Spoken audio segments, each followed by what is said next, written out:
Hello everyone. तो इस video में हम बीपीएससी मेंस का जो जीएस पेपर 2 का जो साइंस एंड टेक्स्ट सेक्शन है, इससे रिलेटेड हम इस वीडियो में डिस्कस करेंगे कि इसमें हम कौन कौन से टॉपिक्स को पढ़ें, क्या हमारी स्ट्रेटेजी होनी चाहिए इसको प्रिपेयर करने के लिए, सोर्सेस हम कौन कौन सा फॉलो करें, मैगजीन्स हम कौन कौन सा फॉलो करें। तो इसी चीज़ से रिलेटेड हम इस वीडियो में बात करेंगे।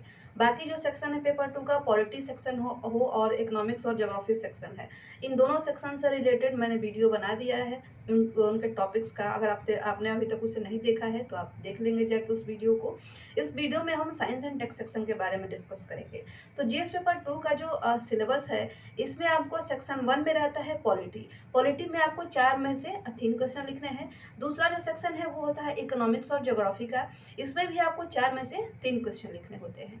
तीसरा जो सेक्शन होता है वो साइंस एंड टेक का होता है और इसमें 4 क्वेश्चन आते हैं और 4 में से आपको 2 का आंसर लिखना होता है। तो इस तरह से टोटल 8 क्वेश्चन आपके हो जाते हैं। तो इसमें हम साइंस एंड टेक से रिलेटेड बात करेंगे। इसमें हम जानेंगे पहले प्रीवियस ईयर क्वेश्चन को एनालाइज करेंगे और उससे हम टॉपिक्स को आइडेंटिफाई करेंगे कि कौन कौन से टॉपिक्स इसमें हमें पढ़ना है, कौन कौन से टॉपिक्स हमारे लिए इंपॉर्टेंट है। दूसरा चीज़, हम इसके सोर्सेज को देखेंगे, इसके स्ट्रेटेजी को देखेंगे, इसके बुक्स को देखेंगे, कौन सा बुक्स हम फॉलो करें और हमारी क्या स्ट्रेटेजी होनी चाहिए इस पेपर को प्रिपेयर करने के लिए। तो यहाँ पे देखें तो आपको ऑप्शन अच्छा मिल जाता है। 4 में से आपको 2 चूज करना है और लिखना है। एक क्वेश्चन जो है 36 मार्क्स का रहता है और 36 इंटू 2 यानी कि 72 मार्क्स के आपके इस जो साइंस एंड टेक का सेक्शन है वो रहता है। तो ये अगर सेक्शन हम देखें तो इसका सबसे पहले हमें सिलेबस देखना है। सिलेबस अगर हम देखें तो मेंस का अगर सिलेबस देखें जीएस पेपर 2 के साइंस एंड टेक का, तो इसमें दिया गया है कि भारत के विकास में विज्ञान और प्रौद्योगिकी के महत्व और प्रभाव से संबंधित तीसरे खंड में ऐसे प्रश्न पूछे जाएंगे जो भारत तथा बिहार में विज्ञान और प्रौद्योगिकी के महत्व के बारे में उम्मीदवार की जानकारी की परीक्षा करे। इनमें प्रायोगिक पक्ष पर बल दिया जाएगा। तो उम्मीदवार के जो विज्ञान और प्रौद्योगिकी की जो उनकी जो ज्ञान है उसको यहाँ पे चेक किया जाएगा और स्पेशल रूप से लिखा गया है कि इसमें प्रायोगिक पक्ष पर बल दिया जाएगा, यानी कि आपको प्रैक्टिकल चीज़ें यहाँ से पूछी जाएंगी, ना कि आपको रटा रटाया चीज़ लिखना है। यहाँ पे टोटली जो ये पेपर होता है ये डायनेमिक होता है, करंट बेस्ड होता है और इसको आप पहले से ही आंसर इसका प्रिपेयर नहीं कर सकते हैं जैसे कि आप GS1 के हिस्ट्री सेक्शन में कर सकते हैं। तो यहाँ पे आपको क्वेश्चन दिया जाएगा जो टोटली डायनेमिक होगा और उस क्वेश्चन के हिसाब से आपको वहीं एग्जाम हॉल में आंसर लिखना होगा। तो इसके लिए हमें कुछ टॉपिक्स देखने पड़ेंगे, कौन कौन से टॉपिक से क्वेश्चन आता है। तो हम पहले प्रीवियस ईयर क्वेश्चन को इसमें एनालाइज करते हैं। प्रीवियस ईयर क्वेश्चन अगर हम देखें तो 66 का पहले हम क्वेश्चन डिस्कस करते हैं। 66 बीपीएससी के अगर क्वेश्चन हम देखें तो इसमें पूछा गया है कोविड-19 से संबंधित सवाल पूछा गया था कि जो उसके उन्मूलन के लिए जो उठाए गए गतिविधि कोविड-19 को, तो इसमें मेक इन इंडिया कॉन्सेप्ट को ध्यान में रखते हुए जो इतना कोविड-19 का जो इफेक्ट आया है भारत में, सबसे ज़्यादा जो दूसरे नंबर पे भारत प्रभावित था, तो इसको कम करने के लिए मेक इन इंडिया के तहत किस प्रकार की गतिविधियाँ की गई, इससे रिलेटेड सवाल आया था।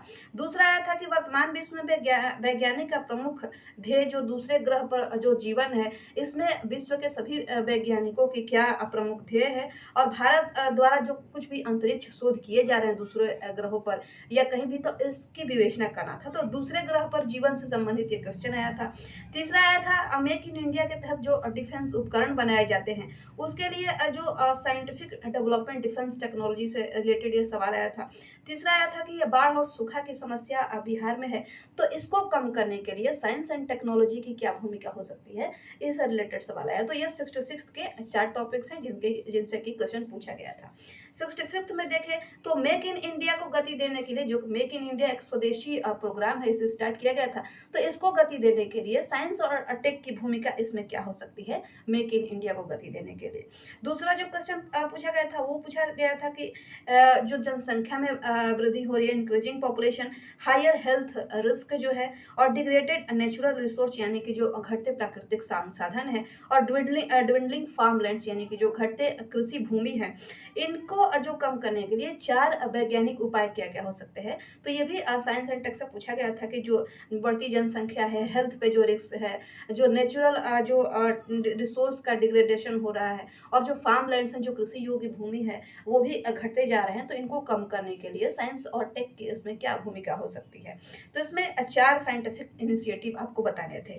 नेक्स्ट क्वेश्चन जो 65th में आया था वो आया था फिर से फ्लड और ड्रॉट से यानी कि बाढ़ और सूखा को मैनेज करने के लिए साइंस और टेक के क्या रोल हो सकता है, क्या भूमिका हो सकता है, और इसको एग्जाम्पल के साथ देना था। चौथा जो क्वेश्चन आया था जॉब क्राइसिस से लेकर के जॉब क्राइसिस को कंट्रोल करने में साइंस और टेक्नोलॉजी की क्या भूमिका हो सकती है। तो ये 65th का क्वेश्चन है। इसके अलावा 64th के क्वेश्चन को अगर हम देखें तो पूछा गया था कि इतनी सारी नेटवर्क्स हैं रिवर्स के, नदियों की इतनी बड़ी जाल बिछी हुई है भारत में, फिर भी यहाँ पे पानी की कमी देखी जाती है। तो इस पानी को कमी करने के लिए, वाटर मैनेजमेंट करने के लिए, जल प्रबंधन करने के लिए साइंस और टेक्नोलॉजी की क्या भूमिका हो सकती है, इससे रिलेटेड सवाल आया था।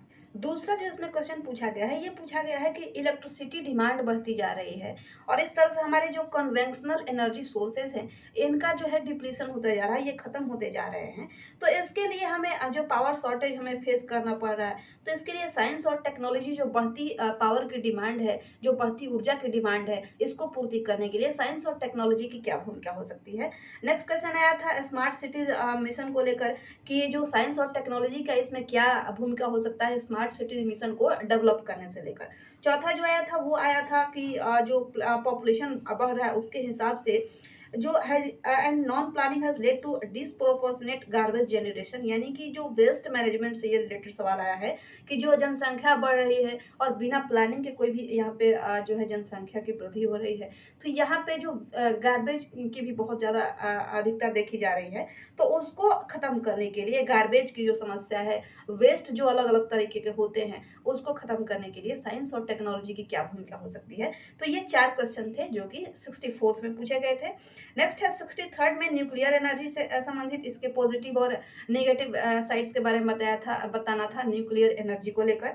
दूसरा है कि स्पेस सैटेलाइट लॉन्चिंग के बारे में बताना था कि एक ही साथ जो मल्टी सैटेलाइट लॉन्च की जा रही हैं, तो एक ही साथ इसके लॉन्च करने के क्या एडवांटेज और क्या डिसएडवांटेज हो सकते हैं।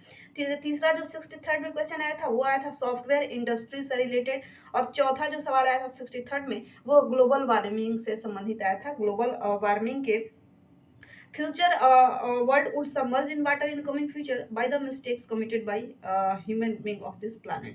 तो ये एक दिया गया था कि जो है हमारा जो विश्व है वो वाटर में सबमर्ज कर जाएगा आने वाले जनरेशन में, आने वाले भविष्य में।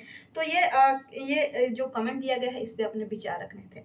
तो ये हमने प्रीवियस ईयर क्वेश्चन के आधार पर देखा कि आपको नदियों से सवाल पूछा जा रहा है। नदी जो है ये ज्योग्राफी का टॉपिक है कि बहुत सारे नदियां हैं भारत में, तो यहाँ पे पानी की कमी देखी जा रही है। तो इसमें अब क्या ऐड कर दिया गया है, साइंस एंड टेक्नोलॉजी का क्वेश्चन ऐड कर दिया गया है। वेस्ट मैनेजमेंट से भी यही देखा आपने कि पॉपुलेशन को रिलेट कर दिया गया है वेस्ट से, गार्बेज मैनेजमेंट से। तो ये जो क्वेश्चन है हम इसको देखने से ये पता चलता है कि हमें जो टॉपिक्स तैयार करना है, जो हम ज्योग्राफी का जो टॉपिक्स पढ़ रहे हैं, जो इकोनॉमिक्स का टॉपिक पढ़ रहे हैं, वही सारे टॉपिक्स यहाँ भी रिपीट हो रहे हैं और उसी टॉपिक्स को इसमें साइंस और टेक्नोलॉजी का रोल पूछा जा रहा है। उसी टॉपिक से उठाकर साइंस और टेक्नोलॉजी का इसमें रोल पूछ दिया जा रहा है। तो इस तरह से इन सभी टॉपिक्स को हमें किस प्रकार तैयार करना है, तो पहले हम देखते हैं कि इसके अलावा भी क्या क्या टॉपिक्स हो सकते हैं और किन किन टॉपिक्स अभी तक सवाल पूछा गया है और हमारे लिए कौन कौन से जो टॉपिक्स हैं वो इम्पोर्टेंट है आने वाले 67th मेंस के लिए या आगे भी जो मेंस होगा उसके लिए भी ये इम्पोर्टेंट टॉपिक है। तो पहला अगर हम टॉपिक देखें वो है एटॉमिक एनर्जी यानी कि परमाणु ऊर्जा से संबंधित।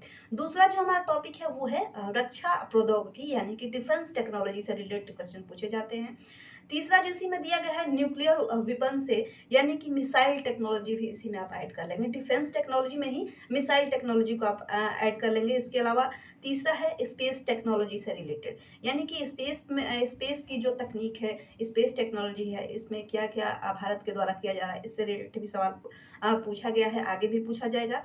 रेन्यूएबल एनर्जी यानी कि नवीकरणीय ऊर्जा से जो पेट्रोल जो है हमारे पास कम हो रहा है, बिजली की शॉर्टेज देखी जा रही है, तो ये पेट्रोल कोयला ये सब कम हो रहा है, तो इसको हम नवीकरणीय ऊर्जा से किस प्रकार से इसे रिप्लेस कर सकते हैं, ये आपको देखना होगा। बायोटेक्नोलॉजी आपको देखना होगा यानी कि जैव प्रौद्योगिकी के बारे में देखेंगे। इसके अलावा आप देखेंगे ब्लॉकचेन टेक्नोलॉजी इसमें आता है, बायो रेमेडिएशन, जेनेटिक क्रॉप्स, इसके अलावा पॉल्यूशन हो गया, क्लाइमेट चेंज हो गया, अर्बन डेवलपमेंट से भी रिलेटेड क्वेश्चन पूछा जाता है, डिजिटल लिटरेसी हो गया, वेस्ट मैनेजमेंट किस प्रकार आपको करना है, वाटर स्कैरसिटी से रिलेटेड सवाल देखने को मिलेगा आपको, नैनो टेक्नोलॉजी से रिलेटेड सवाल आएगा। इसके अलावा 5G से रिलेटेड भी सवाल, 5G अभी भी काफ़ी न्यूज़ में है, तो 5G से रिलेटेड सवाल भी आप एक्सपेक्ट कर सकते हैं। इसके बाद आप देखेंगे भारत के क्या क्या न्यूक्लियर प्रोग्राम है, इंडियाज न्यूक्लियर प्रोग्राम।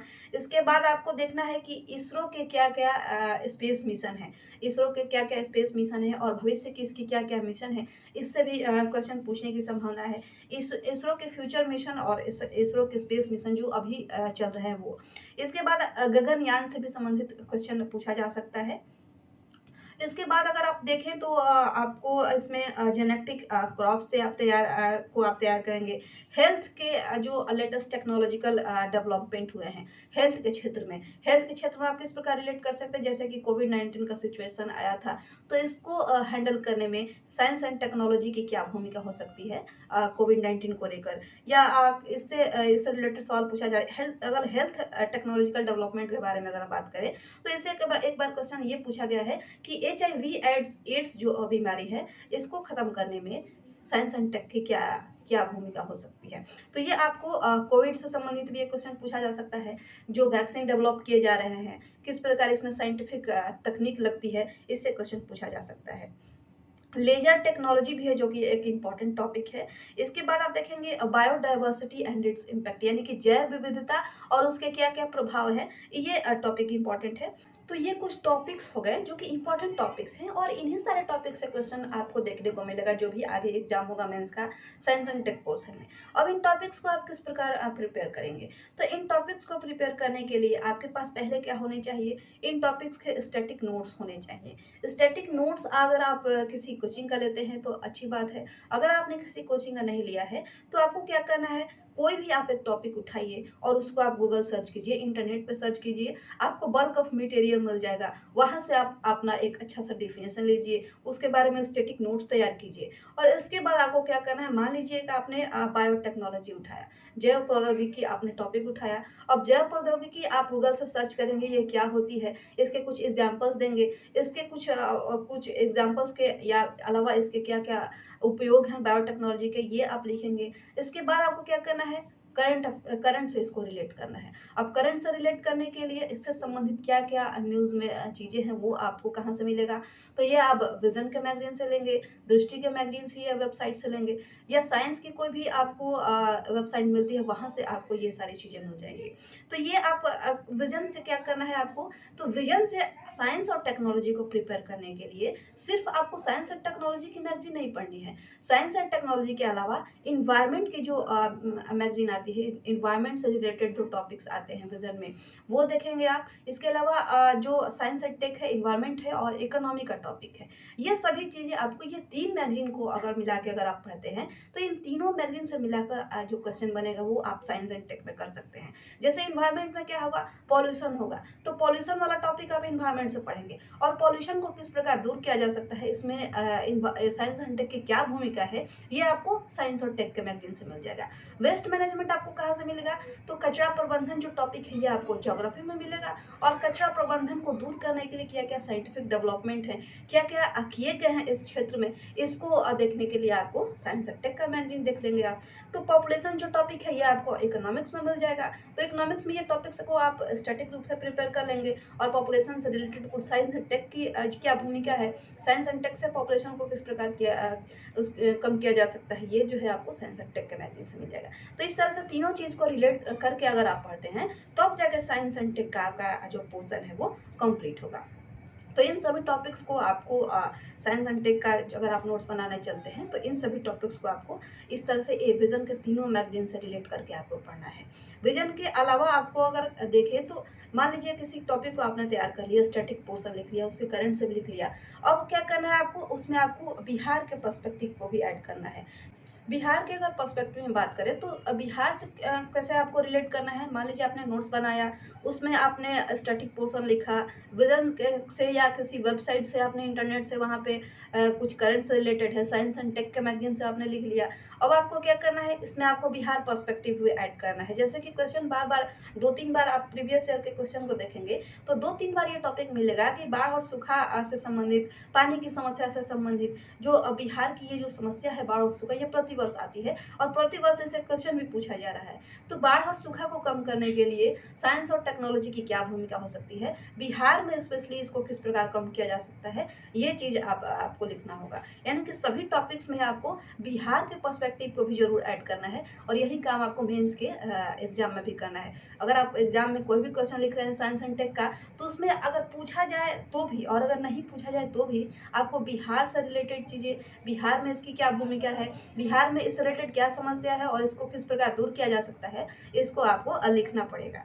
तो ये सारे हैं कि आपको किस प्रकार से इन टॉपिक को लिखना है, किस प्रकार से इसको तैयार करना है। सोर्सेज आपको बता ही दिया मैंने कि अगर आपने नोट्स लिया है तो ठीक है। अगर मैंने अपने टेलीग्राम पे आस्था आईएएस के साइंस और टेक्नोलॉजी का नोट्स शेयर किया है, वहाँ से भी आप स्टैटिक पोर्शन को तैयारी कर सकते हैं, स्टैटिक पोर्शन आप लिख सकते हैं। और अगर आप नया नोट्स 67 के लिए भी नहीं भी लेंगे तो भी आपको स्टैटिक पोर्शन तो वहाँ से मिल ही जाएगा पुराने नोट्स से, 66 के लिए जो बनाया गया था। और आपको जो करंट है वो आप विजन के मैगजीन से ऐड कर लेंगे उसमें, और उसके अलावा बिहार के पर्सपेक्टिव को आप इंटरनेट से सर्च कर लेंगे।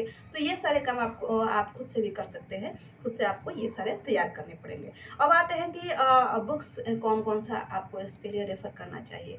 तो बुक्स में देखिए, आपको इसमें ज्योग्राफी के एनसीईआरटी पढ़िए आप 11th और 12th की, इकोनॉमिक्स की एनसीईआरटी आप पढ़िए इसमें 11th और 12th की, और आप साइंस के एनसीईआरटी को पढ़िए। 9th और 10th की जो साइंस की एनसीईआरटी किताब है वो काफ़ी हेल्पफुल है और बहुत सारे बेसिक चीज़ें आपको इन सभी टॉपिक्स के बारे में उसमें पता चलेगा। तो साइंस और साइंस के लिए आप 9th 10th की एनसीईआरटी, 11th 12th के क्लास के एनसीईआरटी से आप ज्योग्राफी और इकोनॉमिक्स को पढ़ेंगे। तो ये बुक्स आप मेनली फॉलो कर सकते हैं इसमें बेसिक क्लियर करने के लिए अपना। और ये जो पोर्शन है ये डायनेमिक है, तो करंट से तो आपको रिलेट करना ही पड़ेगा, करंट आपको इसमें जरूर पढ़ना पड़ेगा। इसके अलावा जो मान लीजिए कोई न्यूज़पेपर आप पढ़ते हैं, उसमें साइंस और टेक से रिलेटेड कोई न्यूज़ आता है, उसमें कोई डेवलपमेंट से रिलेटेड न्यूज आता है, कोई मिसाइल का प्रक्षेपण किया गया है उससे रिलेटेड कोई न्यूज आया है, इसरो की कोई मिशन है वो कहाँ तक सक्सेसफुल हुई, उसके बारे में आप पढ़ लेंगे। तो ये सारी चीज़ें आप न्यूज़पेपर से भी कर सकते हैं डेली बेसिस पे।